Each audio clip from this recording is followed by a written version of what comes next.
Sir, tama na please. Hindi ako makahinga. Slowly please. Umiiyak ako sa sakit dahil binibigla niya. At umiiyak din ako sa takot kasi baka madinig ni Madam ang ingay namin. Ang presyong hindi ko kailanman hiningi. Ito ang karugtong ng kwento ni Linda sa kanyang true-to-life story dito sa Saudi Arabia. May mga sugat na hindi nakikita ng mata. At may mga luha na ilang taon mong itinatago dahil natatakot kang walang maniwala. Nang araw na yon, hindi na ako humihingi ng pera. Ang gusto ko lang makauwi ng ligtas. 2 linggo pa lamang ang lumipas mula nang dumating ako sa bagong employer. Ngunit pakiramdam ko, parang ilang taon na akong nabubuhay sa takot.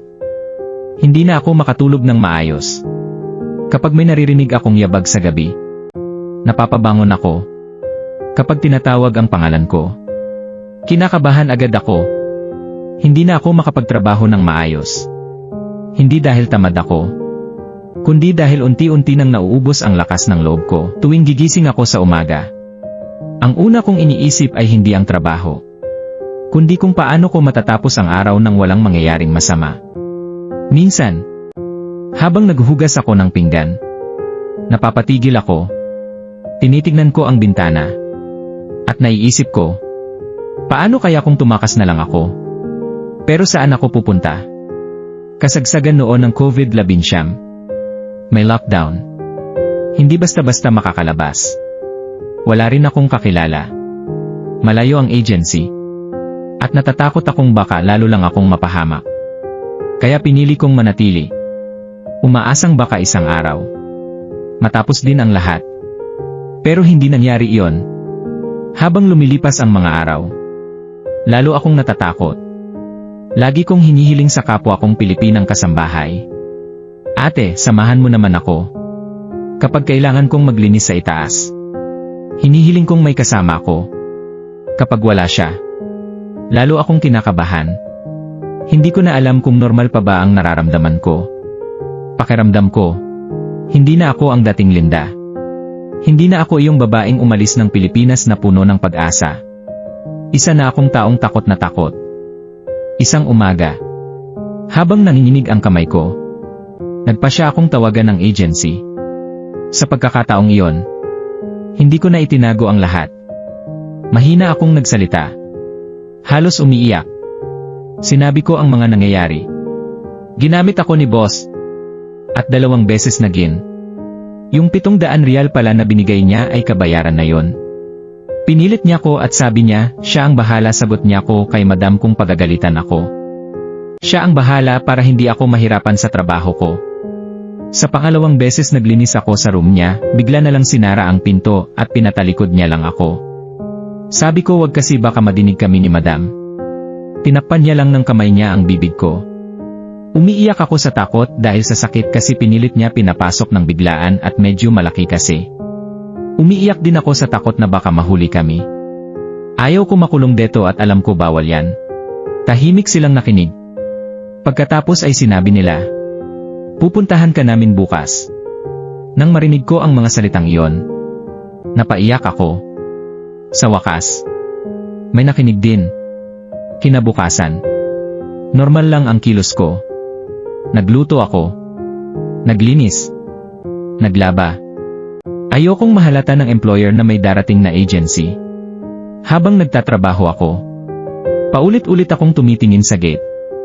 Umaasang darating na sila. Lumipas ang ilang oras. Sa wakas, may sasakyan na huminto sa harap ng bahay. Agency na. Tinawag nila ako. Sinabihan akong ihanda ang gamit ko. Habang inilalagay ko ang mga damit ko sa maleta, hindi ko napigilang maiyak.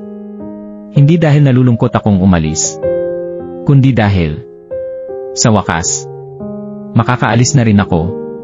Pero bago ako tuluyang umalis, nagkaroon muna ng pag-uusap. Kinausap ko ang Pinay na kasama ko at sinabi ang lahat.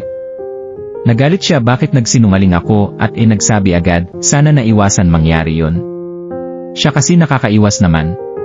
Kaya yun napahiya pa ako. Sabi ko sorry. Pagkatapos bumaba ako. Naroon ang employer. Naroon ang agency. Naroon din ako.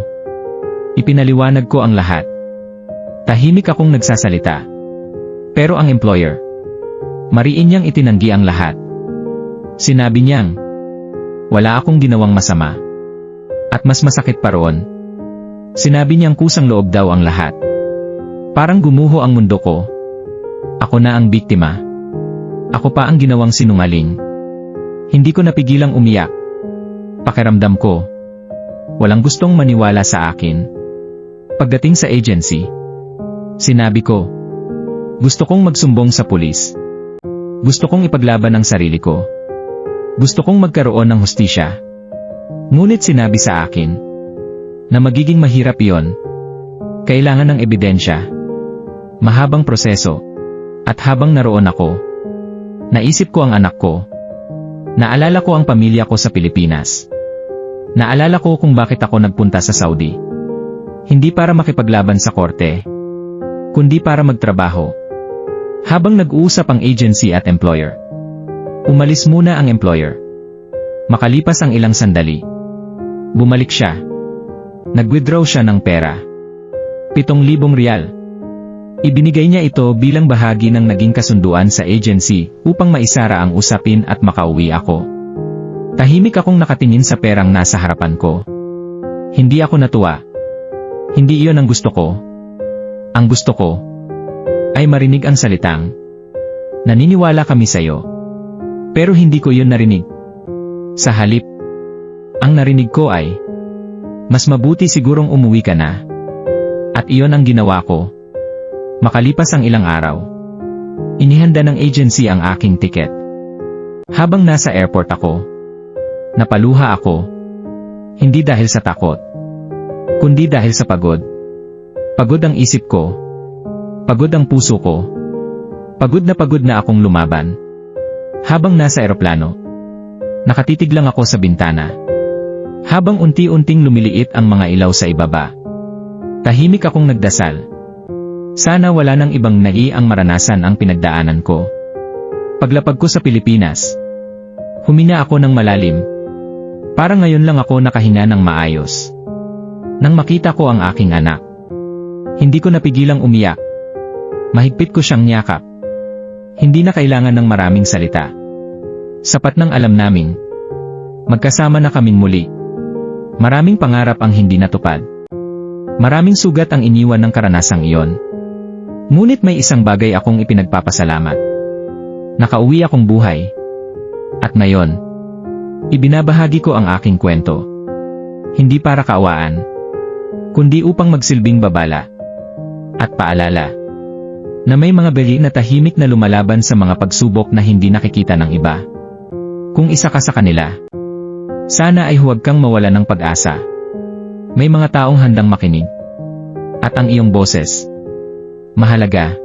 Ako si Linda. Hindi ito ang tunay kong pangalan. Ngunit ang sakit na aking naranasan ay totoo. Salamat sa pakikinig sa aking kwento.